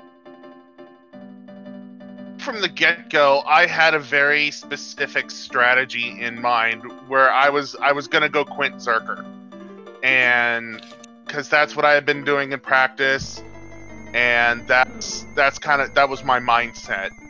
And this seed was just not cooperating. It was throwing me mage after mage after mage after mage. Yeah, that can be really frustrating in a position of the idea of, okay, I definitely want to go for a Berserker strategy if I can, and then they keeps giving you, Rydia and the Twins not in that position. So, I mean, it was definitely more of a, it was very much more nuanced play, but I definitely appreciated it, and using Rosa as well showed up a little bit too. Yeah, I was kind of disappointed that I couldn't find the Artemis arrows, or even Bacchus wines for that matter. Was this a Bacchus-less seed, or did other people find them? I actually don't remember. I don't remember seeing any Bacchus. There was a weapon shop that did have Artemis arrows, but it was one of those weapon shops where kind of like all the items meshed together, so it was easy to miss. Okay, then I'm like, I missed the Artemis shop because I thought I remembered somebody picking up Bacchus wine. Okay. I want to say it was Overworld too. It might have been like Troy or something like that. One of those item shops I always skip. But yeah, it definitely. I mean, of the two people on the feature stream that finished ahead of you, neither of them used Bacchus either. So you definitely were not alone in not having them.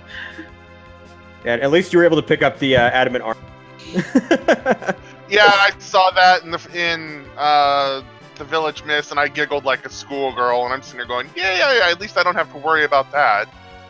Right. So was there any ever a point where you were thinking about doing kind of going for the moon early, or was it always kind of just like, okay, you know what, I'm going to clear the overworld and the underground first before I even attempt that? My main concern at that point was looking for apples, because I needed the apples to even think about going to the moon. And by the time I found them, I was already in the underworld, and I need to clear the underworld first. Because I was trying to go about it very methodically. Right. And did you ever have moments where you forgot that it was a V1 seed? Because I have seen that in the past with previous runners. No, never forgot about that. Thank you very much to Big Dunka for his tracker. Yep. Thank you, Big Dunka. It helps. It really is a good tracker.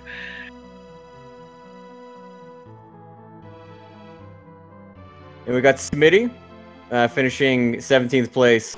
1 hour, 37 minutes, 8 seconds. We got Trintongle. Smitty, that's May Pity. Yeah, it's not Schmitty, but it's yeah. I'm sorry if I mispronounced your name. Don't worry, I've tried to talk to him in my stream, and I can't pronounce that name either. Yeah.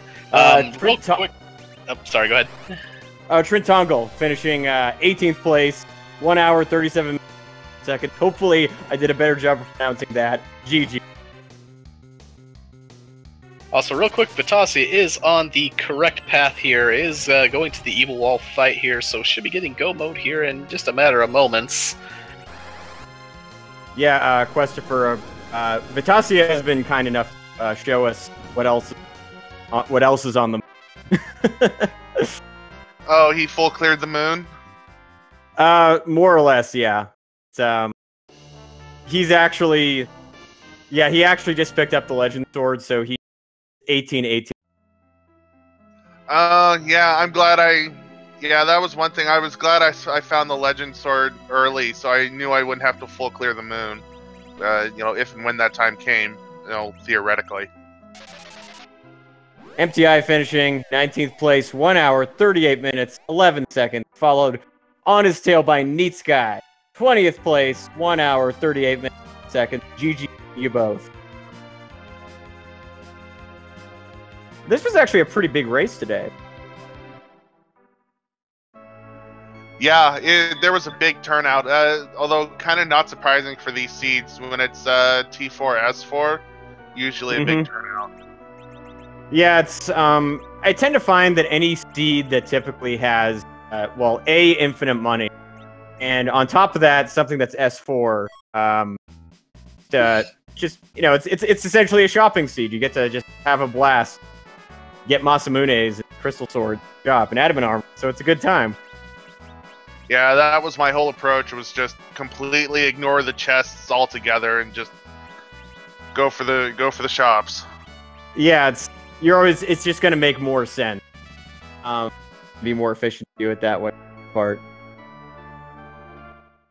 Aizen Tayama finishing 21st place, 1 hour, 39 minutes, 21 seconds. G.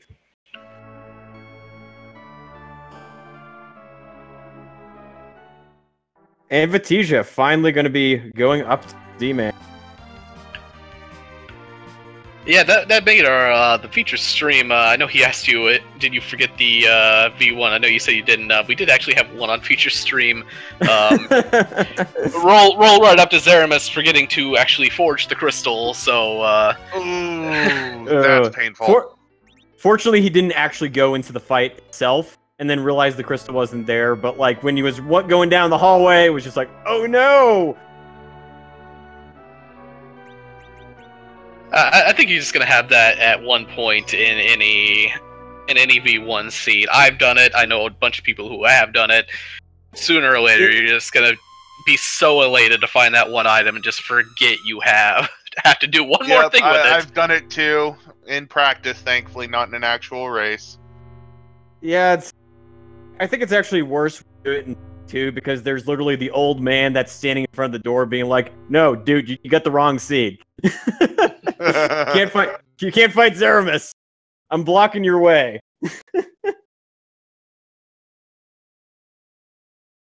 Yes, Kabuto, this was quite a fun seed.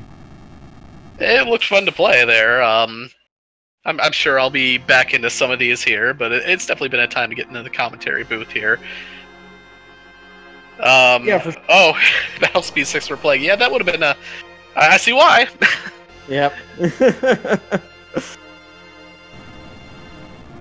Now Vatija's gonna experience some LeBlanc love. This party, we might be seeing a lot of reflecting going on here. Oh yeah, and that double shake too. It's gonna be a fast Zeramis.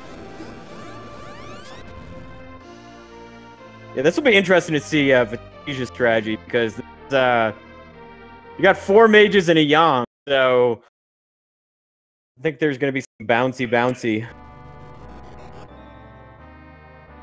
Dr. Spin finishing 22nd place, 1 hour, 41 minutes, 59 seconds. GG. Oh, Vatija not even going the apples. No, it looks like there were a few used. Yang and Pelham seem definitely... Actually, everybody seems to have a little bit. They just didn't max out on them there. Yeah, specifically tanking purpose. Like...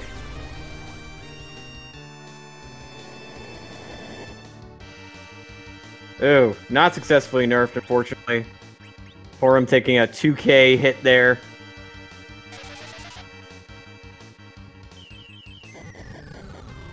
Oh yeah. Yeah, but that 82k Yang is gonna help. Yeah, I'd say the definite one thing, the one thing I would have liked to see, that we did see on this with those 99 units there, is Simbu actually gave us a lot of kamikaze play, actually. And definitely something to remember for future seeds coming up that we do have access to apples on. Definitely hitting the damage cap with those guys would be very interesting. Yeah, and all 4 of our featured runners have played variations on strategies for beating Zeramis, which I think made this a much more entertaining thing to watch. Okay, so I Quintzerked. It looks like Vintage is doing reflect strats. Simbu, Kamikaze. What did Casual Geek Dave do? He actually, yeah, that was Berserker strats as well there. I think he had Adamant Cecil swinging for 7k there. Yeah, you and him had a pretty similar strategy. Yours was just a little bit faster, and he did have a very, very strong Cecil. Yeah, I was sad I couldn't find Zeus gauntlets. You know, to be fair, I don't think I ever saw Zeus gauntlets being purchased anywhere. Yeah, 0. Oh, and of course, Yang just took it 9,009 damage. The reflected was not up. Ouchies. Ouch. Yeah, in that case, 82k is not going to help you. 8.2k. We do have a 23rd place finisher. Sorry, I got you there. Natara with 144.30. GG, Natara. Yep. GG, Natara. And Natara is one of the people that really helps make these races happen, so make sure you give her a follow.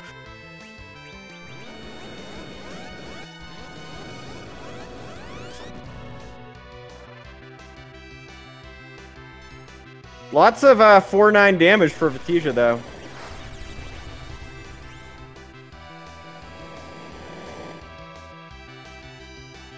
Yeah, we're actually gonna see the quick kill come out here because because Zeramis only has technically about 60,000 hit points, but it does have a hidden flag where it will refill Zeramis's HP one time. But if you're reflect bouncing, you're gonna skip that, and you're gonna finish fairly quickly on reflect strats, which we see right here. Yep. Flex strats, if you pull them off, are incredibly good. And there he goes! Vitija finishing in 24th place with 1 hour, 45 minutes, and seconds. GG Vitija. GG Vitija. Will be joining us in an interview in just a few minutes.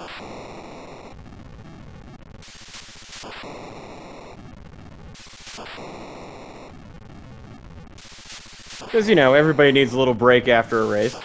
Absolutely.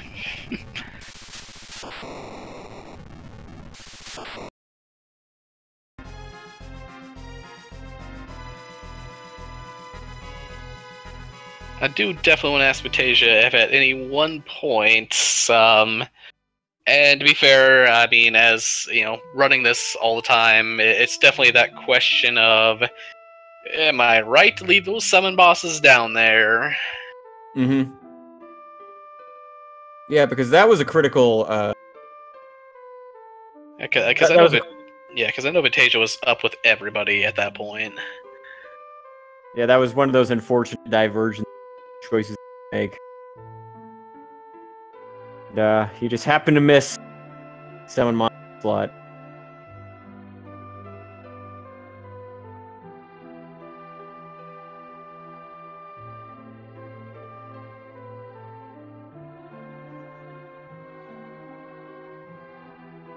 Okay, actually, while we're waiting on that, I will go ahead and say, get our future schedule here. After this, I believe right after us, we do have a Mega Man 2 randomizer here on Speed Gaming 2.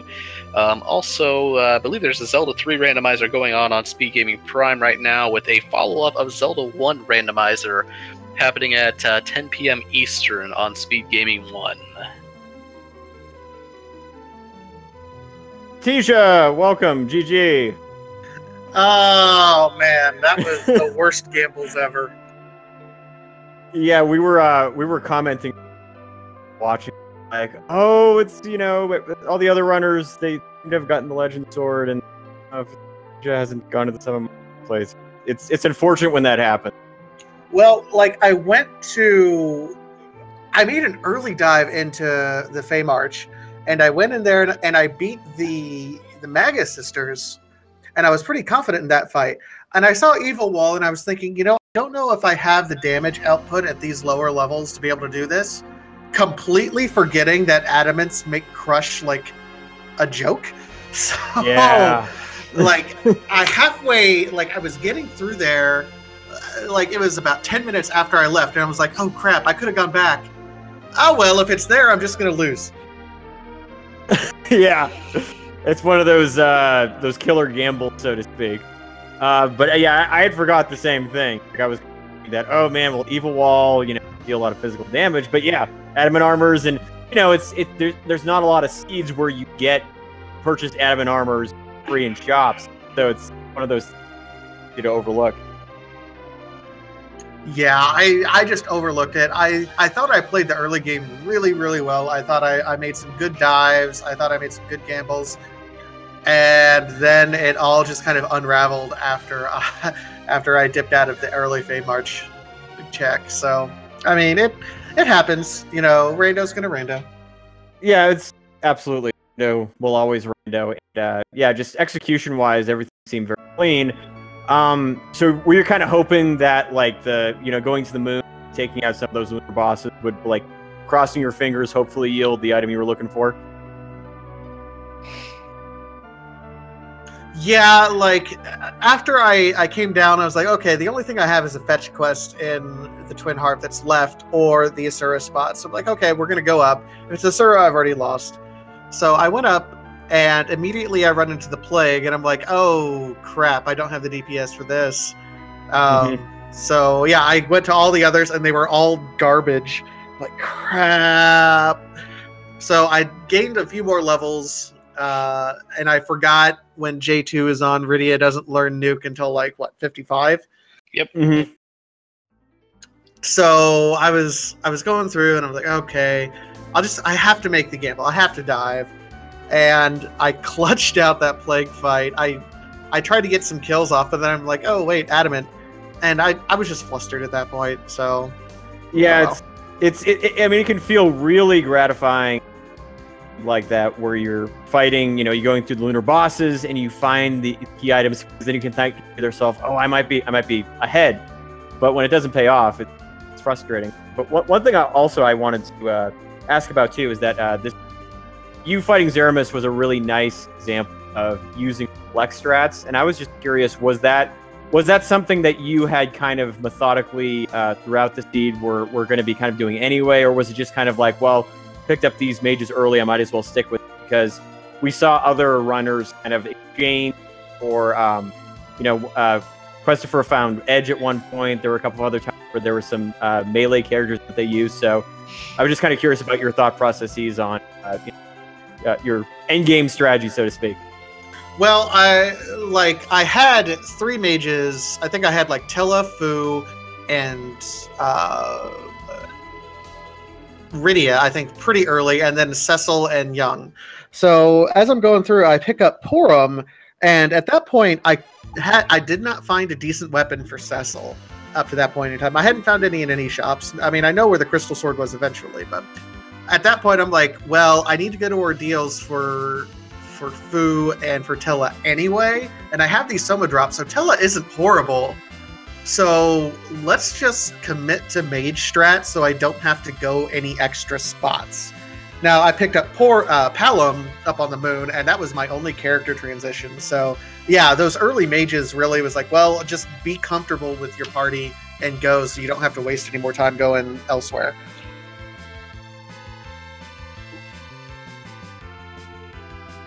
Yeah, no, I thought it was I thought it definitely paid off. Again, those reflected onto LeBlanc was was definitely appreciated to see. And one thing that we did have in the exciting is that we actually had 3 opportunities here. Edward, the man with the golden voice, play his tune 3 times. So that was also a nice treat. Oh yeah. So I mean, I was like, oh god, really? So I knew there were 3 spots, and I'm like, okay, we're gonna go in rank of easiest to hardest. And by easiest to hardest, I mean easiest to, if it's here, I've already lost anyway. And of course, it's in the last spot in SRS. So, oh well. Big shout out to that FF8 fight theme, though. Oh yeah, oh, yeah. That like the tune was. Yeah, it was, and it was spread out enough, so kind of got to 3 separate. Like the race wasn't. It wasn't so much that everybody was going for that at the same time. So we got treated 3 times. FF8's Don't Be Afraid. Great. Nice. Yeah. I mean, even with a seed where it just kind of feels like there's a lot that you have to do, and you have to for a lot of items. If you get to hear it 3 times, that's pretty nice too. Well, it also means it's randomized to the point where we all dove there kind of at 3 different points in our run. And I'm sure some people dove before the moon, other people dove, like me, after the moon. These shopping percent seeds are a ton of fun, but man, the randomness can really play with your head sometimes. Yeah, absolutely. Because some of the shopping percent seeds can go incredibly fast. They can be jetty. I was actually kind of relieved to see that this wasn't, because it gave a chance to just see like the different paths to take. But one thing that actually was kind of nice too, I think that you guys were probably a little bit relieved to see that it wasn't like the moon had a bunch of keys, which meant that you had to go back down to Earth and then open up a bunch of different paths. At least Seed kind of granted to that. Well, I had already gotten most of the keys, like already down on Earth, so I got that early pass, and I don't know how many other people dove Luca Cave that early. I'm like, as soon as I got the pass, I'm like, okay, I'm gonna clear out as much as I can here on the Earth. And then I went up, and it was nothing. So, this was a very fun seed. It was probably one of the easiest, like 18 of 18s anyone could ever do. Yeah, people were moving fast. So also, big shout out to Maggie the cat. This was her, I'm presuming gender, so I apologize, but Maggie the cat's first ever SRL race and beat everyone. Wow. Yeah, that was surprising to say the least. I'm sitting here going, WTF? We got a shark in the community now. Maggie, sharking it up. Dark horse, yeah, absolutely. Might be Either a new that or sheriff. El Magus has a new screen name. That's entirely possible. It's customary for his name every 4 months. So it's on her. But that's high praise, and the thing is, I mean, that's for everybody watching. You just saw somebody who everybody has no idea who is just take first place. That could be you. I mean, just the community is great, and I mean, I'd just love to see more of you just come in and run this, and you can see what you can do here. I mean, Maggie did. Yeah, for those of you that might be intimidated by what you saw, we are a very supportive. There's a lot of people out there that'd be willing to help you get you the game, and it has the benefit of being incredibly fun. So if you're interested in playing free enterprise, just ff4fe.com. And, download some seeds and have a good time. Yeah, there's plenty of people willing to teach you how to play. I mean, I know I'm teaching a couple of my friends how to play, so it's there's plenty of people in the community willing to teach because we love this game too darn much. Absolutely, and as you've seen here, there's a lot of customization. You can play with any flag set you want, and there's not really necessarily an official flag set that only regards legitimate. Fun with all of it. All right, well, I'm going to go ahead and sign off, guys. Thank you, Night2 and the Bidgenator for commentating, Demarine for tracking, and Speed Gaming for hosting. You guys are all amazing. Thank you, Vitisha, for playing. We enjoyed watching. Absolutely. Hey, it's nice to be on the other side every once in a while for this one. So it was nice to see everybody running, and definitely more thanks also as well to our restreamer Albach Jam and our tracker Demarin 2 once more. Woo! Yeah, I'm gonna take off myself. Again, thanks to everybody for on the production side, but this Chocobo is hungry. All right. Well, wark. See you later. Work.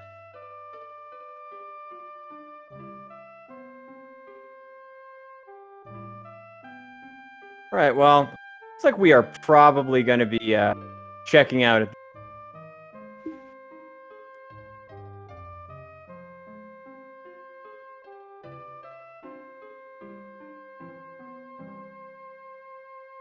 Yep, I think we lost him there for a sec, but I do believe, like we said one more time, that the Mega Man 2 randomizer is happening immediately after us. And back on Prime, I think they're probably just finishing up their Z3 randomizer, and I believe at 10 p.m. is going to Zelda 1 randomizer. So plenty more randomizer out there for everybody looking to see some more there. Next big free enterprise race, again, the draft coming up on Monday, 8 p.m. Eastern, I believe on RPG Limit Break. But that is where we will be for next night of League as well. Yep, and we tend to usually have weekly races every Monday and Friday. So again, if you ever want to drop into these, feel free. It's a lot of fun.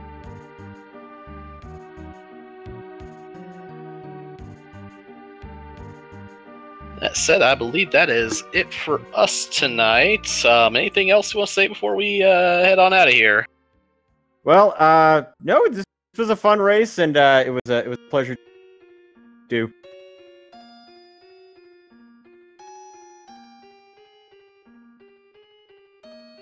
All right, we'll see you all next time then. All right, peace.